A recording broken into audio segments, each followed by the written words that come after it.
Une réponse appropriée s'impose pour la protection contre les maladies à potentiel épidémique, la prévention, la propagande à l'échelle nationale et même internationale pour une réponse efficace. La maladie à coronavirus l'a enseigné à l'ensemble des pays victimes. C'est dans cette dynamique que la rencontre de ce mardi s'est tenue.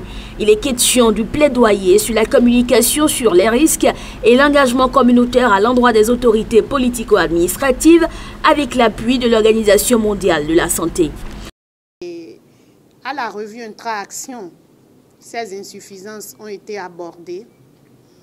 Mais il y a un travail de recherche qui a été fait aussi sur les causes et refus en ce qui concerne spécifiquement la vaccination contre la COVID-19 dans notre pays, où ce besoin de vous former, de renforcer votre capacité en tant qu'autorité politico-administrative a été mentionné.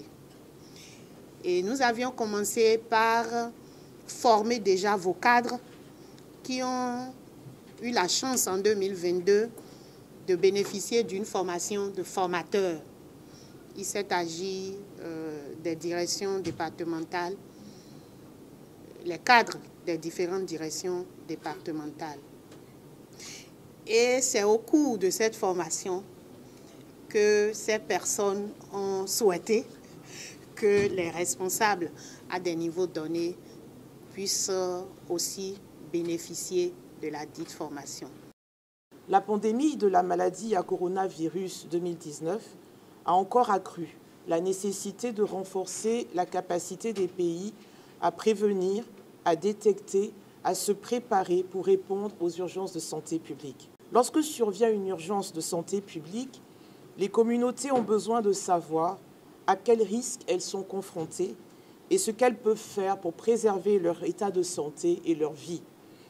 Des informations précieuses, précises, diffusées tôt, à fréquence régulière, par des canaux auxquels les populations sont habituées et auxquels elles se fient, qu'elles utilisent et dans des langues qu'elles comprennent, permettent aux personnes concernées de se protéger, de protéger leur famille et leur communauté des risques sanitaires.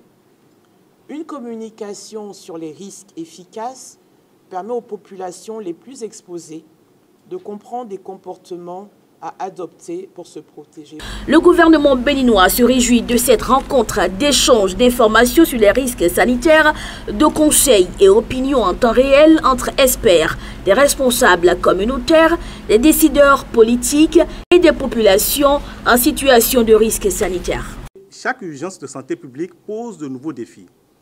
Une communication inadaptée sur les incertitudes et les risques pour répondre aux préoccupations du public peut entraîner des conséquences diverses, notamment une perte de confiance et de réputation, des répercussions économiques et sociales et au pire des cas de perte de vies humaines.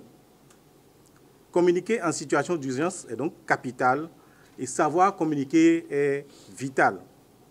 En effet, en situation d'urgence et plus qu'ailleurs, il faut savoir quoi dire, il faut savoir quand communiquer, avec qui communiquer, comment communiquer, car ce sont des vies humaines qui en dépendent. La communication des risques et l'engagement communautaire contribuent donc à prévenir les infodémies, à renforcer la confiance dans la riposte et à accroître la probabilité que les conseils de santé soient effectivement suivis par nos communautés.